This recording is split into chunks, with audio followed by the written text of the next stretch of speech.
Bonjour à tous et bienvenue. Aujourd'hui je vais vous montrer comment passer de ce simple morceau de bois à ça, ou encore ça, ou ça.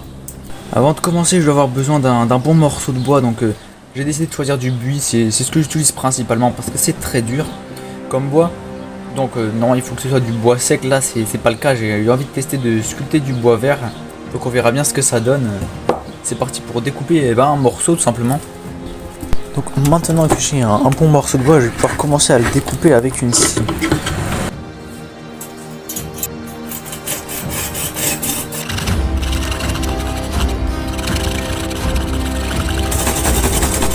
Voilà le morceau de bois à découper. Une fois le morceau de bois découpé, je vais pouvoir le fendre en deux avec une hache pour commencer à faire des planches.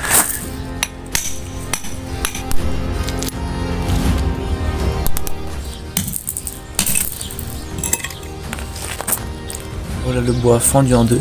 Donc là je vais le refendre juste ici pour pouvoir ensuite faire des planches avec une gouge.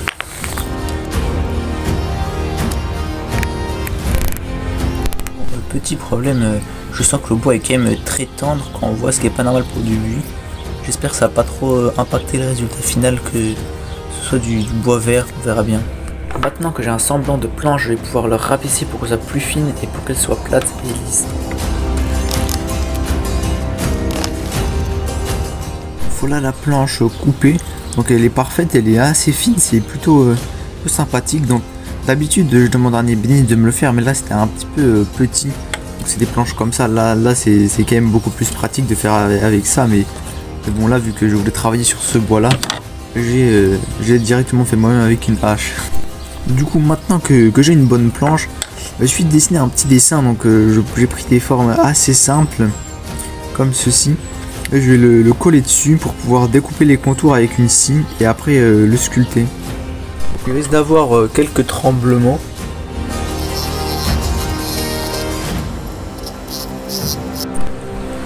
Voilà la pièce découpée.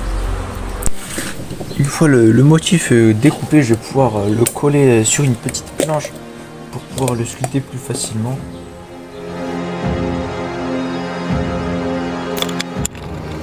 Voilà, donc là je vais attendre une petite heure le temps que ça colle et on se retrouve juste après. Une fois la pièce collée, je vais pouvoir commencer la sculpture. Donc c'est là que tout va se jouer. Donc pour la première étape de la sculpture, je vais mettre grossièrement en volume les différentes parties et je vais délimiter les contours avec un petit burin.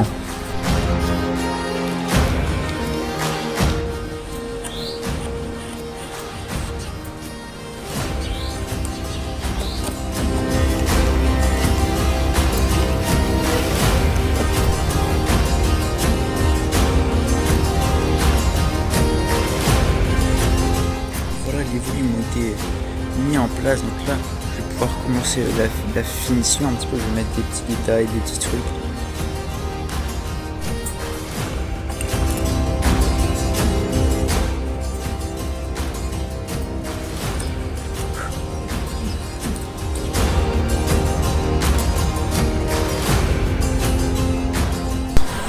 Donc voilà la sculpture terminée.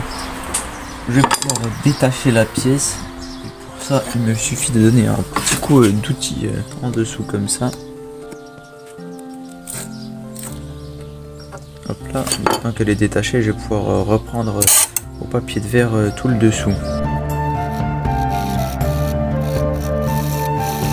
Là, les côtés repris, comme on peut voir, c'est tout lisse.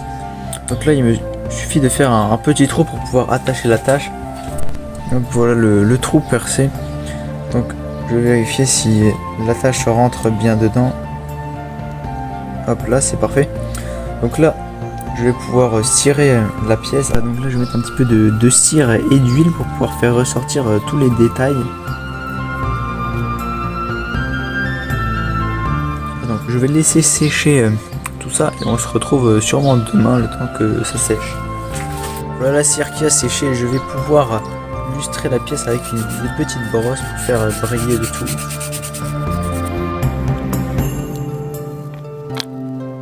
Maintenant que j'ai illustré la pièce, je vais pouvoir mettre une attache en argent, mais je pourrais mettre d'autres. Je sais pas quel matériau est bien pour mettre des attaches.